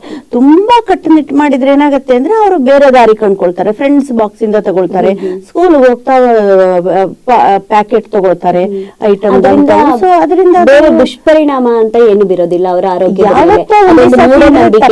ಅಲ್ಲ, ದುಷ್ಪರಿಣಾಮ ಬೀರುತ್ತೆ. ನಾನು ಹೇಳ್ತಿರೋದು ಅದು ಯಾವತ್ತೋ ಒಂದ್ ದಿವಸ ತಿಂದ್ರೆ ಪರವಾಗಿಲ್ಲ, ಸದಾ ಅದೇ ಆಹಾರ ಆಗ್ಬಾರ್ದು. ಬಿಕಾಸ್ ಜಂಕ್ ಫುಡ್ ಅಲ್ಲಿ ಏನಿರುತ್ತೆ, ಪ್ರಿಸರ್ವೇಟಿವ್ಸ್ ಇರುತ್ತೆ, ಪ್ರೋಟೀನ್ ಇರೋದಿಲ್ಲ, ವೈಟಮಿನ್ಸ್ ಇರೋದಿಲ್ಲ, it is only carbohydrate and oil ಇರುತ್ತೆ. These are not good. So ಅದೇ ಆಹಾರ ಆಗ್ಬಾರ್ದು. ಯಾವತ್ತೋ ಒಂದ್ ದಿವಸ ತಿಂದ್ರೆ ಪರವಾಗಿಲ್ಲ, ಸದಾ ಅಂತ ಆಹಾರನೇ ತಗೊಳ್ಳೋದು, ಯಾವ್ಯಾವ್ದೋ ಟೈಮ್ಗೆ ಆಹಾರ ತಗೊಳ್ಳೋದು, ಹೋಮ್ವರ್ಕ್ ಜಾಸ್ತಿ ಅಂತ ಆಹಾರ ಬಿಟ್ಟು ಬಿಡೋದು, ಟೈಮ್ ಕರೆಕ್ಟ್ ಆಗಿ ತಿನ್ನಲ್ಲ, ಬೆಳಿಗ್ಗೆ ಮಾರ್ನಿಂಗ್ ಬ್ರೇಕ್ಫಾಸ್ಟ್ ಸ್ಕಿಪ್ ಮಾಡೋದು, ಸದಾ ಹೋಟ್ಲಿಂದ ಆಹಾರ ತಗೊಳ್ಳೋದು, ತರಿಸಿ ತಿನ್ನೋದು. ಸೊ ಇವೆಲ್ಲ ಸರಿಯಾದಂತಹ ಪದ್ಧತಿ ಅಲ್ಲ. ಮನೆಯಲ್ಲಿ ಮಾಡಿದ ಆಹಾರ ತಗೊಳ್ಳಿ, ನೈಸರ್ಗಿಕವಾದ ಆಹಾರ ತಗೊಳ್ಳಿ, ತಾಜಾ ಆಹಾರ ತಗೊಳ್ಳಿ, ಸಮಯಕ್ಕೆ ಸರಿಯಾಗಿ ಆಹಾರ ತಗೊಳ್ಳಿ, ನೀರ್ ಜಾಸ್ತಿ ಕುಡೀರಿ, ಅಮ್ಮ ಮಾಡಿದ ಆಹಾರವನ್ನೇ ಬಾಕ್ಸ್ ನಲ್ಲಿ ಹಾಕೊಂಡು ಹೋಗಿ ಅನ್ನೋದನ್ನ ನಾವು ಚಿಕ್ಕ ಮಕ್ಕಳಿಗೆ ಹೇಳ್ಕೊಡ್ಬೇಕಾಗುತ್ತೆ. ಈ ಒಂದು ನಿರ್ದಿಷ್ಟ ಅವಧಿಲಿ ಮೇಡಮ್, ಈ ಋತುಮತಿ ಆದಂತ ನಿರ್ದಿಷ್ಟ ಅವಧಿನಲ್ಲಿ ಬರೀ ಸಪ್ಪೆ ಅನ್ನ ಕೊಡ್ತಾರೆ. ಈ ಹಳ್ಳಿಗಳ ಕಡೆ ಬರೀ ಸಪ್ಪೆ ಅನ್ನ ಕೊಟ್ಬಿಟ್ಟು ಅದಕ್ಕೊಂದ್ ಸ್ವಲ್ಪ ಬೆಲ್ಲ ಹಾಕ್ಬಿಟ್ಟು ಅಷ್ಟೇ ಊಟ ನಿನ್ಗೆ, ಮತ್ತೆ ಬಿಸಿ ನೀರು ಅಷ್ಟೇ ಅಳತೆನಲ್ಲಿ, ಒಂದು ಚಿಕ್ಕ ಕಪ್ಪಲ್ಲಿ ಅಳತೆನಲ್ಲಿ ಕೊಟ್ಬಿಟ್ಟು ಅದು ತುಂಬಾ ಬಿಸಿ ಇರ್ಬೇಕು, ಅದನ್ನೇ ಕುಡಿಬೇಕು. ಈ ರೀತಿ ಒಂದು ನಂಬಿಕೆ, ಈ ಒಂದು ಆಚರಣೆ ಈಗಲೂ ಕೂಡ ಹಳ್ಳಿಗಳ ಕಡೆ ನಡೀತಾ ಇದೆ. ಬೇರೆ ಏನಾದ್ರು ಮಾಮೂಲಿ ಮನೆ ಮಂದಿ ಎಲ್ಲ ಊಟ ಮಾಡುವಂತ ಊಟ ಬಡಿಸಿದ್ರೆ ಅದು ಬೇರೆ ನಂಜಾಗುತ್ತೆ ಆ ಮಗುಗೆ, ಹಾಗೆ ಹೀಗೆ, ಈ ತರ ಒಂದು ನಂಬಿಕೆ ಇದೆ. ಇದು ಸರಿನಾ ತಪ್ಪಾ ಮೇಡಮ್? ಇದು 100ಕ್ಕೆ 200 ಅಂಶ ತಪ್ಪು. ಆಯ್ತಾ? ಇದು ಶುದ್ಧ ತಪ್ಪು. ಇದು ಟೋಟಲಿ ಔಟ್ ಆಫ್ ಸೈನ್ಸ್. ನಮ್ಮ ದೇಹಕ್ಕೆ ಅಂದ್ರೆ ಆ ಹುಡುಗಿ ದೇಹಕ್ಕೆ ನಾನು ಆಗ್ಲೇ ಹೇಳಿದೆ ನೋಡಿ. ಸೊ ಈ ತರದ ಎಲ್ಲ ಆಹಾರ ಕೊಡ್ಬೇಕು. ನಾನು ಆಲ್ರೆಡಿ ಹೇಳಿರುವಂತದ್ದು ಅಂದ್ರೆ ಹಣ್ಣು ತಗೋಬೇಕು, ಆ ತರಕಾರಿ, ಅದೆಲ್ಲವೂ ಪೌಷ್ಟಿಕ ಭರಿತ ಆಹಾರ ಆಗಿರ್ಬೇಕು. ಆಕ್ಚುಲಿ ನೀವು ಹೇಳಿದ ಹಾಗೆ ಮಾಡಿದ್ರೆ ಆಕೆಗೆ ತೊಂದರೆ ಆಗತ್ತೆ. ನೀರು ಕಡಿಮೆ ಕೊಟ್ರೆ, ಬಿಸಿ ನೀರೇ ಕುಡಿಬೇಕು ಅನ್ನೋದೇನಿಲ್ಲ. ಯಾವುದೇ ಉಷ್ಣಾಂಶದ ನೀರು ಕುಡಿದ್ರು ನಮ್ಮ ದೇಹ ಅದನ್ನ ಅಡ್ಜಸ್ಟ್ ಮಾಡ್ಕೊಳುತ್ತೆ. ನಾವು ಕೋಲ್ಡ್ ವಾಟರ್ ಕುಡಿದ್ರು ಕೂಡ ದೇಹದ ಕೋರ್ ಟೆಂಪರೇಚರ್ ಅಂತ ಇರುತ್ತೆ, ದೇಹದ ಉಷ್ಣಾಂಶ ಅನ್ನೋದಿರುತ್ತೆ, ಅದು ತಕ್ಷಣ ದೇಹ ಅದನ್ನ ಅಡ್ಜಸ್ಟ್ ಮಾಡ್ಕೊಳಕಾಗತ್ತೆ. ತುಂಬಾ ಬಿಸಿ ನೀರು ಹೇಗೆ ಕುಡಿಯಕ್ಕಾಗತ್ತೆ? ಜೊತೆಗೆ ಬರೀ ಸಪ್ಪೆಯನ್ನ ಹೇಗೆ ತಿನ್ನಕ್ಕಾಗತ್ತೆ? ಇಲ್ಲ, ಅದರಿಂದ ನಂಜು ಅನ್ನೋ ಶಬ್ದ ಟೋಟಲಿ ಔಟ್ ಆಫ್ ಕ್ವಶನ್. ಆ ತರ ಆಗೋದೇ ಇಲ್ಲ. ಅದಕ್ಕಿಂತ ಉಲ್ಟಾ ಹೇಳ್ತೀನಿ, ನಾನು ವಿರುದ್ಧ ದಿಕ್ಕಿನಲ್ಲಿ ಮಾತಾಡ್ತೀನಿ. ಬೇರೆ ವಯಸ್ಸಿಗಿಂತ, ಎಕ್ಸಾಂಪಲ್ ಮುದುಕಿಯರಾದ ಮೇಲೆ ತಗೊಳ್ಳುವ ಆಹಾರಕ್ಕಿಂತ ಈ ಟೈಮ್ ನಲ್ಲಿ ಜಾಸ್ತಿ ಡಿಮಾಂಡ್ ಇರುತ್ತೆ. ಆಕೆಯ ಬೇಡಿಕೆ, ದೇಹದ ಬೇಡಿಕೆ ಆಹಾರಕ್ಕೆ ಜಾಸ್ತಿ ಇರುತ್ತೆ. ಯಾಕಂದ್ರೆ ಇದು ನೋಡಿ, ಗ್ರೋತ್ ಸ್ಪರ್ಟ್ ಆಗುವಂತ ಕಾಲ. ನೀವೇ ನೋಡ್ತೀರಾ, ಚಿಕ್ಕ ಮಕ್ಕಳು ಒಂದು 6 ತಿಂಗಳಿಂದ ಊರಿಗೆ ಹೋಗಿದ್ರಿ, ನಿಮ್ ತಂಗಿ ಮಗಳು ನೋಡಿರ್ತೀರಿ, ಚಿಕ್ಕ ಪುಟ್ಟ ಹುಡುಗಿ ಇರ್ತಾಳೆ, ನೀವೊಂದು 6 ತಿಂಗಳಕ್ಕೆ ಹೋಗಿ ನೋಡ್ತೀರಿ, ಬಿಟ್ಟಿದ್ಯಲ್ಲೇ ಅಂತ ನೀವು ಹೇಳ್ತೀರಾ. ಯಾಕೆ ಹೇಳ್ತೀರಾ? That is called growth spurt. ನಿಮ್ಗಿಂತ ಎತ್ತರ ಆಗ್ಬಿಡ್ತಿರ್ತಾಳೆ. ಹೆಣ್ಣು ಮಕ್ಕಳ ಬಗ್ಗೆ ನಾವು ಮಾತಾಡೋದ್ರಿಂದ ಹೆಣ್ಮಕ್ಳ ಬಗ್ಗೆ ಮಾತ್ರ ಕಾನ್ಸಂಟ್ರೇಟ್ ಮಾಡ್ತಾ ಇದೀನಿ. ಬಟ್ ಈವನ್ ಗಂಡು ಮಕ್ಕಳಂತೂ ಇನ್ನೂ ಉದ್ದ ಬೆಳೆದ್ ಬಿಡ್ತಾರೆ. ಹಾಗೆ ಅದು ಬೆಳೆಯುವಂತಹ ಕಾಲ. ಆ ಮಕ್ಕಳಿಗೆ ಹೈಟ್ ಒಂದೇ ಅಲ್ಲ, ಅವರ ವೇಟ್ ಜಾಸ್ತಿ ಆಗುತ್ತೆ, ಅವರ ದೇಹ ರೂಪ ಬದಲಾವಣೆ ಆಗುತ್ತೆ. ಗಂಡು ಮಕ್ಕಳಾಗ್ಲಿ ಹೆಣ್ಣು ಮಕ್ಕಳಾಗ್ಲಿ. ಅದರ ವಿವರಕ್ಕೆ ಹೋಗೋದ್ ಬೇಡ ನಾವು. ಬಟ್ ನಿಮ್ಮ ಪ್ರಶ್ನೆಗೆ ಉತ್ತರ, ಈ ಸಮಯ ಅವರಿಗೆ ಬಹಳ ಇಂಪಾರ್ಟೆಂಟ್. ಈ ಸಮಯದಲ್ಲಿ ಅದು ಗ್ರೋತ್ ಪೌಷ್ಟಿಕಾಂಶ ಆಹಾರಗಳನ್ನ ಎಷ್ಟು ಸೇವನೆ ಅವರ ಆರೋಗ್ಯಕ್ಕೆ ಡಿಮಾಂಡ್ ಇದ್ದಾಗ ಸಪ್ಲೈ ಇರಬೇಕು. ಸೊ ಹಾಗಾಗಿ ಅವ್ರು ಆಲ್ ದ ಮೋರ್ ಆ ಟೈಮ್ ನಲ್ಲಿ ಅವರ ಪೇರೆಂಟ್ಸ್ ಆಗ್ಲಿ ಅಥವಾ ಊರಲ್ಲಿ ಬಿಟ್ಟಿದ್ದ ಅಜ್ಜಿ ಆಗ್ಲಿ ಅವ್ರ ಬಗ್ಗೆ ಆಹಾರದ ಬಗ್ಗೆ ಕಾಳಜಿ ತಗೋಬೇಕಾಗುತ್ತೆ.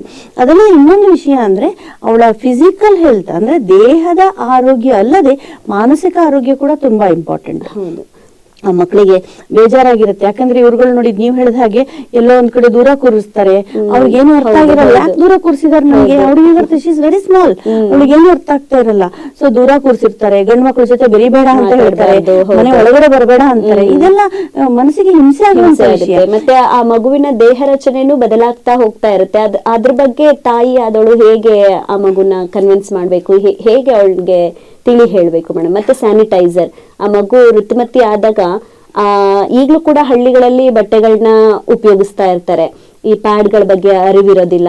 ಅಂತವರಿಗೆ ನೀವು ಏನು ಮಾಹಿತಿನ ಹೇಳಲಿಕ್ಕೆ ಇಷ್ಟಪಡ್ತೀರಾ, ಅಥವಾ ಏನ್ ಸಲಹೆನ ಕೊಡ್ತೀರಾ? ಬಟ್ಟೆಗಳ ಬಳಕೆ ಉತ್ತಮನ ಅಥವಾ ಪ್ಯಾಡ್ಗಳು ಇವಾಗ ಬಂದಿರುವಂತ ಪ್ಯಾಡ್ಗಳ ಬಳಕೆ ಉತ್ತಮನ? ಹೇಗೆ ಸಲಹೆ ಕೊಡ್ತೀರಾ ಮೇಡಮ್ ನಮ್ಮ ಹಳ್ಳಿ ವೀಕ್ಷಕರಿಗೆ? ನಿಮ್ಮ ಪ್ರಶ್ನೆನಲ್ಲಿ ಇವಾಗ 2 ಭಾಗ ಇದೆ. ಒಂದು ಭಾಗ ನೀವು ಫಸ್ಟ್ ಕೇಳಿದ್ರಿ, ಆ ಹುಡುಗಿಯ ದೇಹ ರಚನೆ ಬದಲಾವಣೆ ಆದಾಗ ಅವಳಿಗೆ ಯಾವ ತರ ಅರಿವು ಮೂಡಬೇಕು, ಯಾರು ತಿಳಿಸಿಕೊಡ್ಬೇಕು. ಇದಕ್ಕೆ ಉತ್ತರ ಬಂದು, ಆಕೆಗೆ ಅತ್ಯಂತ ಆಪ್ತ ಗೆಳತಿ ಅಂತಂದ್ರೆ ಯಾರು? ತಾಯಿ. ಅದು ಒಂದೇ ಹುಡುಗಿ ಆಗಿದ್ದೆ, ಇನ್ನೊಂದು ಅಕ್ಕನೋ ತಂಗಿನೋ ಇತ್ತು ಜೊತೆಗೆ ಇದ್ರು ಅಂತಂದ್ರೆ ಅದು ಬೇರೆ ವಿಚಾರ. ಆ ಅಕ್ಕನ ಹತ್ರ ಕೇಳ್ಬೋದು, ಇಲ್ಲ ತಾಯಿ ಹತ್ರ ಕೇಳ್ಬೋದು, ಅಜ್ಜಿ ಹತ್ರ ಕೇಳ್ಬೋದು. ಯಾರು ಅವಳಿಗೆ ತುಂಬಾ ಆಪ್ತರೋ ಅವಳ ಆಪ್ತ ವಲಯದಲ್ಲಿ ಅವಳು ಕೇಳ್ಬಹುದು. ಅವರು ಕೂಡ ಅದ್ರ ಬಗ್ಗೆ ಕರೆಕ್ಟ್ ಆಗಿರುವಂತಹ ಸರಿಯಾದ ಮಾಹಿತಿಯನ್ನು ಅವಳಿಗೆ ಕೊಡ್ಬೇಕು. ಇದು ನಾರ್ಮಲ್, ನಿನಗೆ ಆಗ್ತಾ ಇರೋದು, ಇದು ತಪ್ಪಲ್ಲ, ಎಲ್ಲಾ ಹೆಣ್ಣು ಮಕ್ಕಳಿಗೂ ಇದು ಆಗುತ್ತೆ, ಇದನ್ನ ದೊಡ್ಡ ವಿಷಯ ಅಂತ ತಿಳ್ಕೊಂಡು ಅದ್ರ ಬಗ್ಗೆನೇ ಯೋಚನೆ ಮಾಡ್ಕೊಂಡು ಖಿನ್ನತೆಗೆ ಒಳಗಾಗ್ಬೇಡ ಅನ್ನೋದನ್ನ ಧೈರ್ಯವಾಗಿ ಹುರಿದುಂಬಿಸ್ಬೇಕು. ಇದು ನಾರ್ಮಲ್, ನೈಸರ್ಗಿಕವಾಗಿ ಆಗುವಂತಹ ದೇಹದಲ್ಲಿ ಆಗುವಂತಹ ಮಾರ್ಪಾಟು ಅನ್ನೋದನ್ನ ಆಕೆಗೆ ತಿಳಿಸಿಕೊಡ್ಬೇಕು. ಇದು ಒಂದನೇ ವಿಷಯ. ಅದಲ್ಲದೆ ಅವಳಿಗೆ ಶಾಲೆಯಲ್ಲಿ ಕೂಡ ಟೀಚರ್ಗಳು, ಈಗಿನ ಸ್ಕೂಲ್ಗಳಲ್ಲಿ ಎಷ್ಟೋ ಉತ್ತಮ, ನಾವು ಸ್ಕೂಲಿಗೆ ಹೋದಾಗೆಲ್ಲ ಅದ್ರ ಬಗ್ಗೆ ಎಲ್ಲ ನಮ್ಗೆ ಯಾವ ಟೀಚರ್ಗಳು ಮಾಹಿತಿ ಕೊಡ್ತಾ ಇರ್ಲಿಲ್ಲ. ಈಗಿನ ಸ್ಕೂಲ್ಗಳಲ್ಲಿ ಎಷ್ಟೋ ಹೆಣ್ಣು ಮಕ್ಕಳ ಸ್ಕೂಲೇ ಅಂತಾನೂ ಅಲ್ಲ, ಈವನ್ ಗಂಡು ಮಕ್ಕಳ ಸ್ಕೂಲ್ ಆದ್ರೂ ಕೂಡ ಆ ಹೆಣ್ಣು ಮಕ್ಕಳಿಗೇನೆ ಅಥವಾ ಗಂಡು ಮಕ್ಕಳನ್ನು ಸೇರಿಸಿ ಈ ಪಾಠ ಹೇಳ್ತಾರೆ ಇದ್ರ ಬಗ್ಗೆ. ಅಂದ್ರೆ ಹೀಗಿರ್ಬೇಕು, ಇಂಥ ಟೈಮ್ ನಲ್ಲಿ ಋತುಮತಿ ಆಗ್ತೀರಾ, ಆದಾಗ ಈ ತರ ಚೇಂಜಸ್ ಆಗುತ್ತೆ, ಈ ತರ ನೀವು ಮೆನ್ಸ್ಟ್ರುವಲ್ ಹೈಜೀನ್ ನೋಡ್ಕೊಬೇಕು, ಆಹಾರ ಈ ತರ ತಗೋಬೇಕು, ಎಲ್ಲ ವಿವರಗಳನ್ನ ಶಾಲೆಯಲ್ಲಿ ಕೂಡ ಮೇಷ್ಟ್ರುಗಳು ಅತ್ಯಂತ ವಿವರವಾಗಿ ಅವರಿಗೆ ತಿಳಿ ಹೇಳ್ಕೊಡ್ತಾರೆ. ಇದು ಒಂಥರ ಸಕಾರಾತ್ಮಕವಾದ ಬೆಳವಣಿಗೆ. ಇದು ಪ್ರಶ್ನೆಗೆ, ಮೊದಲನೇ ಭಾಗದ ಪ್ರಶ್ನೆಗೆ ಉತ್ತರ. ಇನ್ನು 2ನೇ ಭಾಗ ನೀವು ಕೇಳಿದ್ರಿ, ಯಾವುದು ಯೂಸ್ ಮಾಡ್ಕೊಳ್ಬೇಕು ಪೀರಿಯಡ್ಸ್ ಆದಾಗ ಅಂತ. ಅದು ಮುಂಚೆ ತರ ದರ್ ವಾಸ್ ನೋ ಅವೈಲೇಬಿಲಿಟಿ. ಯಾವುದು ಈ ಟಿವಿನಲ್ಲಿ ತೋರಿಸುವ ಯಾವ ಅಡ್ವರ್ಟೈಸ್ಮೆಂಟ್ ಪ್ರಾಡಕ್ಟ್ಸ್ ಬರ್ತಾ ಇರ್ಲಿಲ್ಲ, ಇದು ಇರ್ಲೇ ಇಲ್ಲ. I can say around 20-30 years ಇನ್ನು ಹಿಂದೆ ಅಂತ ಹೇಳ್ತೀನಿ, ಅದೆಲ್ಲ ಇರ್ಲೇ ಇಲ್ಲ ಆತರ. ಸೊ ಆಗ ಅವ್ರಿಗೆ ಬೇರೆ ವಿಧಿಯೇ ಇರಲಿಲ್ಲ, ಬಟ್ಟೆಗಳು ಒಂದೇ ಇದ್ದಿದ್ದು. ಆ ಬಟ್ಟೆಯನ್ನು ಒಗೆಯೋದೊಂದು, ಅದನ್ನು ಒಣ ಹಾಕೋದೊಂದು, ಇವೆಲ್ಲ ತುಂಬಾ ಹಿಂಸೆ ಆಗೋದು. ಬಿಸಿಲು ಒಣ ಹಾಕ್ಬೇಕು, ಬಹಳ ಹಿಂಸೆ ಆಗೋದು. ಈಗ ಅದು ಯಾವುದೂ ಇಲ್ಲ. ನನ್ನ ಪ್ರಕಾರ it is not at all existing. ಯಾರು ಯೂಸ್ ಮಾಡ್ತಿಲ್ಲ. ಇವನ್ ಹಳ್ಳಿಗಳಲ್ಲಿ ಯೂಸ್ ಮಾಡ್ತಾರೋ ಅನ್ನೋದೇ ನನಗೆ ಡೌಟ್. ಮೋಸ್ಟ್ ಪ್ರಾಬಬ್ಲಿ ಯಾರು ಯೂಸ್ ಮಾಡ್ತಾ ಇಲ್ಲ ಅದನ್ನ. ಸೊ ಸ್ಯಾನಿಟರಿ ಪ್ಯಾಡ್ಸ್ ಯೂಸ್ ಮಾಡ್ತಾರೆ most of them. Of course ಈ ಬಟ್ಟೆಗಳನ್ನ ಯೂಸ್ ಮಾಡೋದು ಬಹಳ ಅವೈಜ್ಞಾನಿಕ. ಆವಾಗ ವಿಧಿ ಇರ್ಲಿಲ್ಲ, ಯೂಸ್ ಮಾಡ್ಕೊಳ್ತಿದ್ರು. ಈ ಪ್ಯಾಡ್ ಬಂದ್ಮೇಲೆ ಪ್ಯಾಡ್ ಮೋರ್ ಫ್ರೆಂಡ್ಲಿ ಇದೆ, ಡಿಸ್ಪೋಸ್ ಮಾಡ್ಕೊಳಕ್ಕೂ ಅದಕ್ಕೆ ರೀತಿ ಇದೆ, ವಿಧಿ ವಿಧಾನಗಳ ತರನೇ ಡಿಸ್ಪೋಸ್ ಮಾಡ್ಕೊಬೇಕು, ಇದೆಲ್ಲ ಇರುತ್ತೆ. ಅದು ಬಟ್ಟೆ ಬಳಕೆ ಆರೋಗ್ಯದ ಮೇಲೆ ದುಷ್ಪರಿಣಾಮ ಬೀರುತ್ತೆ ಅಂತ ಹೇಳ್ತೀರಾ? ದುಷ್ಪರಿಣಾಮ ಅಂತಂದ್ರೆ ಇದ್ರಲ್ಲಿ 2-3 ವಿಚಾರ ನೋಡಿ. ಒಂದು, ಸಾಮಾಜಿಕವಾಗಿರುವಂತಹ ಪ್ರಾಬ್ಲಮ್ಸ್ ಬೇರೆ, ಅಂದ್ರೆ ಅದನ್ನ ವಾಶ್ ಮಾಡೋದು, ಬಿಸಿಲಲ್ಲಿ ಒಣಗಿಸೋದು, ಅವೆಲ್ಲ ಬೇರೆ. ಅದು ಬಿಟ್ಬಿಡಿ, ಆರೋಗ್ಯದ ಬಗ್ಗೆನೇ ಹೇಳ್ಬೇಕು ಅಂತಂದ್ರೆ ಅದು ಎಷ್ಟೇ ಆದ್ರೂ ಅದು ಕಂಪ್ಲೀಟ್ ಆಗಿ ವಾಶ್ ಆಗಲ್ಲ. ಪದೇ ಪದೇ ಅದನ್ನ ಯೂಸ್ ಮಾಡ್ತಿದ್ದಾಗ ಅದು ಕಂಪ್ಲೀಟ್ ಆಗಿ ವಾಶ್ ಆಗಲ್ಲ. ಆ ಬಟ್ಟೆಗಳು ಎಷ್ಟೇ ಒಣಗಿಸಿದ್ರು ಅದು ಬ್ಲಡ್ ಅಂತ ಏನಿರುತ್ತಲ್ಲ, ದ್ಯಾಟ್ ಅಟ್ರಾಕ್ಟ್ಸ್, ಬ್ಲಡ್ ಅಲ್ಲಿ ಇರುವಂತ ಪ್ರೋಟೀನ್ ಅಂತ ಇರುತ್ತೆ, ದ್ಯಾಟ್ ಅಟ್ರಾಕ್ಟ್ಸ್ ಜರ್ಮ್ಸ್. ಎಲ್ಲೇ ಆದ್ರೂ ಅಷ್ಟೇ, ಈಗ ನಮ್ಮ ದೇಹದಲ್ಲಿ ಗಾಯ ಆದ್ರೂ ಕೂಡ ಆ ಗಾಯದಲ್ಲಿ ಏನಾದ್ರೂ ಬ್ಲಡ್ ಅಕ್ಯುಮುಲೇಟ್ ಆದ್ರೆ ಆ ಬ್ಲಡ್ ಅನ್ನ ನಾವು we have to let it out first. ಅಂದ್ರೆ ಅದನ್ನ ನಾವು ತೆಗಿಬೇಕು. ಬ್ಲಡ್ ಒಳಗಡೆ ಇರಕ್ಕೆ ಎಲ್ಲೇ ಆದ್ರೂ ಗಾಯ ಆಗಿ ಹೆಮಟೋಮಾ ಅಂತ ಹೇಳ್ತೀವಿ, ಆತರ ಆದ್ರೆ ನಾವು ಬ್ಲಡ್, ಯಾಕಂದ್ರೆ ಅದು ಬೇಗ ಅಬ್ಸೆಸ್ ಆಗುತ್ತೆ, ಕೀವ್ ಆಗ್ಬಿಡತ್ತೆ. ಸೊ ಹಾಗೆ ಬ್ಲಡ್ ಅಟ್ರಾಕ್ಟ್ಸ್ ಬ್ಯಾಕ್ಟೀರಿಯಾ. ಹಾಗಾಗಿ ಅದು ಅವೈಜ್ಞಾನಿಕ. ಅಂದ್ರೆ ಅವಳಿಗೆ ಅದು ಬೇಗ ಇನ್ಫೆಕ್ಷನ್ ಆಗೋ ಚಾನ್ಸ್ ಇರುತ್ತೆ, ಆ ಸ್ಮೆಲ್ ಒಂಥರ ಇರುತ್ತೆ. ಸೊ ಇದೆಲ್ಲ ನಾಟ್ ರೈಟ್. ಇನ್ನೂ ಒಂದು ಹೇಳ್ತೀನಿ, ಈಗಿನ ಕಾಲದಲ್ಲಿ ಹೆಣ್ಣು ಮಕ್ಕಳು many of them do use what is called as menstrual cup. ನೀವು ಕೇಳಿರ್ಬೋದು, ಅಮೆಝಾನ್ ಅಲ್ಲಿ ತರಿಸ್ಕೊಂತೀವಿ. ಎಷ್ಟೋ ಜನ ನನ್ನ ಪೇಷಂಟ್ಸ್ ಏನೆ ಸ್ಯಾನಿಟರಿ ಪ್ಯಾಡ್ ಕೂಡ ಅವ್ರು ಯೂಸ್ ಮಾಡಲ್ಲ. They go to what is called as menstrual cup. ಅದನ್ನ ರೆಗ್ಯುಲರ್ ಆಗಿ ಅವ್ರು ಯೂಸ್ ಮಾಡ್ತಾರೆ. ಅದನ್ನ ಕರೆಕ್ಟ್ ಆಗಿ ಯೂಸ್ ಮಾಡ್ಕೊಂಡು ದೇ ಆರ್ ಕಂಫರ್ಟೇಬಲ್. ಅದು ಅವ್ರವ್ರಿಗೆ ಬಿಟ್ಟಿದ್ದು. ಬಟ್ ಬಟ್ಟೆ ಅಂತೂ ನನ್ನ ಪ್ರಕಾರ of course it has become absolute. ಯಾರು ಯೂಸ್ ಮಾಡಲ್ಲ ಅಂತೀನಿ. ಈ ಒಂದು ಋತುಮತಿ ಆಗೋದನ್ನ ಹೊರತುಪಡಿಸಿ ಈ ಕಿಶೋರಿಯರಿಗೆ ಕಾಡುವಂತ ಬೇರೆ ಇನ್ಯಾವುದಾದ್ರೂ ಸಮಸ್ಯೆಗಳಿದೆ ಅಂತ ನಿಮ್ಮ ಒಂದು ವೃತ್ತಿ ಜೀವನದಲ್ಲಿ ಕಂಡುಕೊಂಡಿದ್ದೀಯಾ ಮೇಡಮ್? ಹೌದು ಹೌದು ಹೌದು ಬೇಕಾದಷ್ಟು ಇದೆ. ಒಂದು, ಋತುಮತಿಯಾಗಿ ಇಷ್ಟೊತ್ತು ನಾವು ಅದ್ರ ಬಗ್ಗೆ ಮಾತನಾಡಿದ್ವಿ, ಎಲ್ಲ ಆಲ್ಮೋಸ್ಟ್ ಸವಿವರವಾಗಿನೇ ಅದ್ರ ಬಗ್ಗೆ ತಿಳ್ಕೊಂಡ್ವಿ. ಹೌದು ಆಯ್ತಾ. ಅದಲ್ಲದೆ ಇನ್ನೇನ್ ಪ್ರಾಬ್ಲಮ್ಸ್ ಆಗುತ್ತೆ, ಕೆಲವರಿಗೆ ವೈಟ್ ಡಿಸ್ಚಾರ್ಜ್ ಇರುತ್ತೆ ಹೆಣ್ಣು ಮಕ್ಕಳಿಗೆ, ಅದು ಅವರಿಗೆ ಸಮಸ್ಯೆ ಆಗುತ್ತೆ. ಅಂದ್ರೆ ಅವ್ರಿಗೆ ನೋಡಿ, ಅದು ನಿಜವಾಗ್ಲೂ ಅದು ಪ್ರಾಬ್ಲಮ್ ಇರುವಂತದ್ದ, ಅದರಿಂದ ಪ್ರಾಬ್ಲಮ್ ಆಗಲ್ವಾ, ಹೋಗ್ಬೇಕಾ ಡಾಕ್ಟರ್ ಹತ್ರ ನಾನು? ಇನ್ನು ಮನೆಯಲ್ಲಿ ಅಮ್ಮನ ಹತ್ರ ಹೇಳಿದ್ರೆ ಅವರು ಅದರಿಂದ ನಿನ್ ದೇಹದ ಶಕ್ತಿ ಎಲ್ಲ ಹೊರಟೋಗ್ಬಿಡುತ್ತೆ. ತುಂಬಾ ಜನ ಪೇಷಂಟ್ಸ್ ಬರ್ತಾರೆ. ಇದು ಚಿಕ್ಕ ಕಿಶೋರಿಯರ ಬಗ್ಗೆ ನೀವು ಮಾತಾಡೋದ್ರಿಂದ ಅವ್ರ ಬಗ್ಗೆ ಮಾತ್ರ ಮಾತನಾಡ್ತೀನಿ, ಬಟ್ ಇದು ಎಲ್ಲ ವಯಸ್ಸಿನಲ್ಲೂ ಬರ್ತಾರೆ ಹೆಣ್ಣು ಮಕ್ಕಳು ನಮ್ಮ ಹತ್ರ. ಈವನ್ 45-50 ವರ್ಷದ ಹೆಣ್ಣು ಮಕ್ಕಳು ಕೂಡ ಬರ್ತಾರೆ, ಸೇಯಿಂಗ್ ನನಗೆ ವೈಟ್ ಡಿಸ್ಚಾರ್ಜ್ ಆಗ್ತಾ ಇದೆ, ಬಿಳಿ ಬಟ್ಟೆ ಹೋಗ್ತಾ ಇದೆ ಅಂತ. ಇದು ವೈಟ್ ಡಿಸ್ಚಾರ್ಜ್ ಅನ್ನೋದು ನಾವು ಏನ್ ಪ್ರಶ್ನೆ ಕೇಳ್ತೀವಿ ಅಂದ್ರೆ, ನಿನಗೆ ಅದು ಸ್ಮೆಲ್ ಇರುತ್ತಾ, ಇಚ್ಚಿಂಗ್ ಇದೆಯಾ, ಯೆಲ್ಲೋ ಕಲರ್ ಡಿಸ್ಚಾರ್ಜ್ ಇರುತ್ತಾ, ಪೀರಿಯಡ್ಸ್ ಅಲ್ಲದೆ ಮಧ್ಯ ಬ್ಲಡ್ ಹೋಗುತ್ತಾ, ಅಲ್ಲದೆ ನಾವು ಪರೀಕ್ಷೆ ಮಾಡಿ ನೋಡ್ತೀವಿ ಆ ಜಾಗ ಕೆಂಪಾಗಿರೋದು, ಗಾಯಗಳಾಗಿರೋದು, ಈ ತರ ಎಲ್ಲ ಇತ್ತು ಅಂದ್ರೆ ಅದು ತೊಂದರೆ ಇರುವಂತಹ ವೈಟ್ ಡಿಸ್ಚಾರ್ಜ್. ಎಲ್ಲಾ ವೈಟ್ ಡಿಸ್ಚಾರ್ಜ್ ಅನ್ನು ನಾವು ಅಬ್ನಾರ್ಮಲ್ ಅಂತ ಹೇಳಲ್ಲ. ದೇಹದಲ್ಲಿ ಗ್ರಂಥಿಗಳಿದ್ದಾಗ ಆ ಗ್ರಂಥಿಗಳು ಒಂದು ತರದ ರಸವನ್ನು ಸ್ರವಿಸ್ತವೆ. ಈ ಕಣ್ಣಲ್ಲಿ ನೀರು ಬರುತ್ತೆ, ಬಾಯಲ್ಲಿ ಎಂಜಲ್ ಬರುತ್ತೆ, ಮೈಯಲ್ಲಿ ಬೆವರು ಬರುತ್ತೆ ಅಂತ ಅಂದ ಹಾಗೆ ಆ ಜಾಗದಲ್ಲಿ ಕೂಡ ವೈಟ್ ಡಿಸ್ಚಾರ್ಜ್ ಆಗುತ್ತೆ.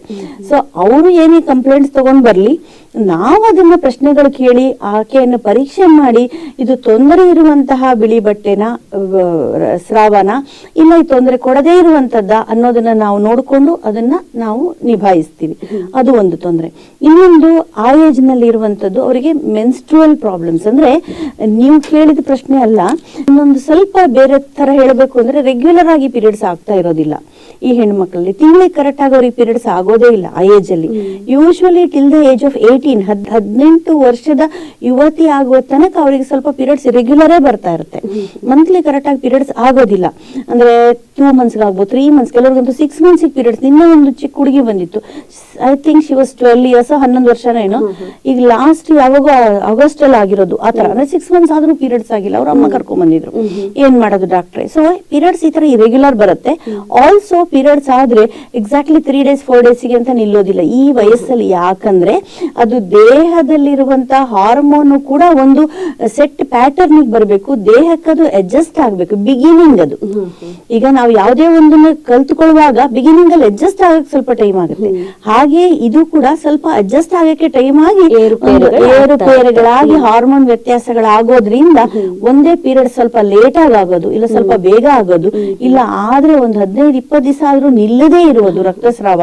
ಈ ತರದ್ದು ಎರಡನೇ ತೊಂದರೆ. ಆಗ ನಾವು ಹೇಳಿರೋ ತೊಂದರೆಗಳಲ್ಲದೆ, ಒಂದು ವೈಟ್ ಡಿಸ್ಚಾರ್ಜ್, ಎರಡನೇದು ಮೆನ್ಸ್ಟ್ರುವಲ್ ಇರೆಗ್ಯುಲಾರಿಟಿದು, ಮೂರನೇದು ಹುಳದ ಸಮಸ್ಯೆ ಇರುತ್ತೆ ಈ ಚಿಕ್ಕ ಮಕ್ಕಳಲ್ಲಿ.